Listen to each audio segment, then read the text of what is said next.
नमस्कार शेतकरी मित्रांनो, कृषी कल्याण युट्यूब चॅनल मध्ये सर्व शेतकरी बांधवांचं हार्दिक स्वागत आहे। सर्व शेतकरी बांधवांना एकच विनंती आहे, या साईडला दिसत असलेल्या काळ्या बटनावरती क्लिक करा, जेणेकरून तुम्ही आम्हाला सबस्क्राइब कराल। आणि तुम्ही जर आम्हाला सबस्क्राइब केलं तर शेती संबंधित असेच नवनवीन व्हिडिओ तुम्हाला आमचे सर्वप्रथम पाहायला भेटतील।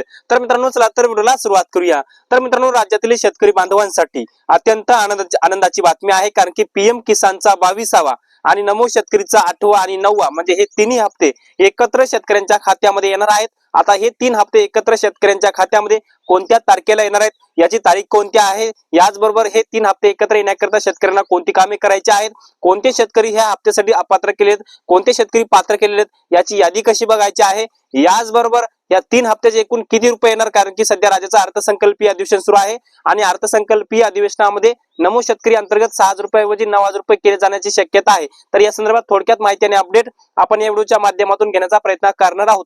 तर मित्रांनो, जास्त वेळ न लावता चला तर व्हिडिओला सुरुवात करूया। मित्रांनो, राज्यातील शेतकरी बांधवांसाठी अत्यंत आनंदाची बातमी आहे। नमो शेतकरीचा 8वा आणि 9वा आणि पीएम किसानचा 22वा हे 3 हप्ते शेतकऱ्यांच्या खात्यामध्ये एकत्र येणार आहेत।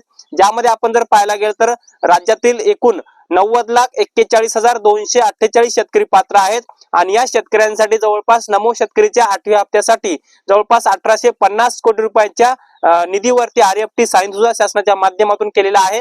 याचबरोबर नमो शेतकरीच्या 9व्या हप्त्यासाठी सुद्धा 1850 कोटी रुपये लागणार आणि याचबरोबर एकूण 3700 ते 3800 कोटी रुपयाचा निधी नमो शेतकरीच्या 8व्या आणि 9व्या हप्त्यासाठी वापरला जाणार आहे।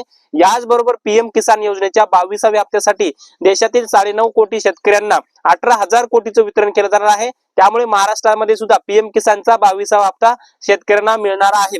पण आता हे 3 हप्ते एकत्र येण्याकरता शेतकऱ्यांना कोणती महत्त्वाची कामे करायची आहेत, ही सर्वप्रथम बघण्याचा प्रयत्न करणार आहोत। कारण की मित्रांनो, आपण जर पाहायला गेलं तर पीएम किसानच्या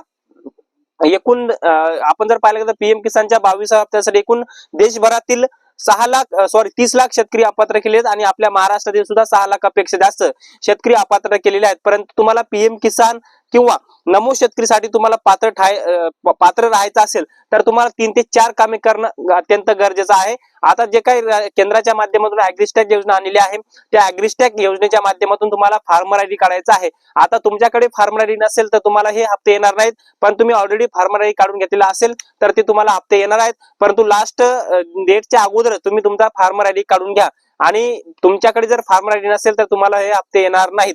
त्यानंतर दुसरं काम करायचं की लँड सीडिंग। आता तुमचं लँड सीडिंग नो असेल तर तुम्हाला हप्ता येणार नाही, लँड सीडिंग यस असेल तर तुम्हाला हप्ता येणार आहे।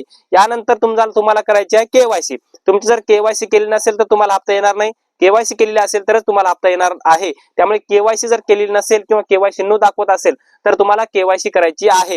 यानंतर तुम्हाला आधार सीडिंग। आता तुमच्या आधारला बँक खातं लिंक नसेल तर तुम्हाला हप्ता येणार नाही, तुमच्या आधारला बँक खातं लिंक असेल तर हप्ता येणार आहे। कारण की सरकारचं कुठलंही डीबीटी पेमेंट आधार लिंक बँक खात्यामध्ये येत आहे। त्यामुळे आधार सीडिंग, लँड सीडिंग, केवायसी आणि तुमच्याकडे तुमचं फार्मर आयडी म्हणजे किसान कार्ड असलं पाहिजे। ह्या 4 गोष्टी तुम्ही जर केल्या असतील तर तुम्हाला हप्ता येणार आहे।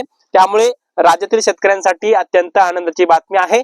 नमो शेतकरीचा 8वा आणि 9वा, पीएम किसानचा 22वा हे 3 हप्ते एकत्र शेतकऱ्यांच्या खात्यामध्ये येणार आहेत। मित्रांनो, तुम्हाला तर माहितीच आहे की सध्या राज्याचं अर्थसंकल्पीय अधिवेशन सुरू आहे आणि या अर्थसंकल्पीय अधिवेशनामध्ये नमो शेतकरीच्या निधीच्या वाढीबाबत एक जोरदार चर्चा सुरू होणार असल्याची सुद्धा चर्चा सुरू आहे।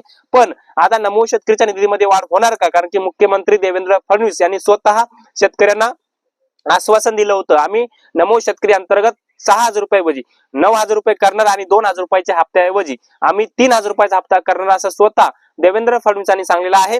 आणि राज्याचं अर्थसंकल्पीय अधिवेशनामध्ये याची तरतूद करणं महत्वाचं आहे आणि सध्या राज्याचं अर्थसंकल्पीय अधिवेशन सुरू आहे आणि राज्याचा अर्थसंकल्प 6 मार्च रोजी मांडला जाणार आहे आणि 6 मार्च रोजीच्या अर्थसंकल्पामध्ये नमो शेतकरीच्या निधीच्या वाढीबाबत राज्य सरकार किंवा अर्थमंत्री देवेंद्र फडणवीस हे तरतूद करणार असल्याची माहिती सध्या समोर येत आहे।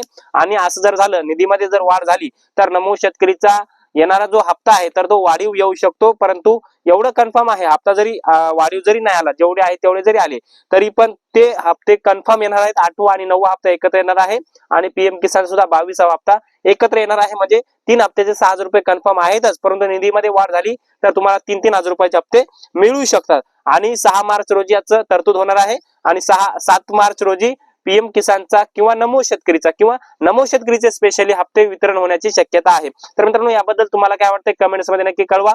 आणि हे छोटंसं अपडेट तुम्हाला कसं वाटलं नक्कीच व्हिडिओच्या माध्यमातून कळवा.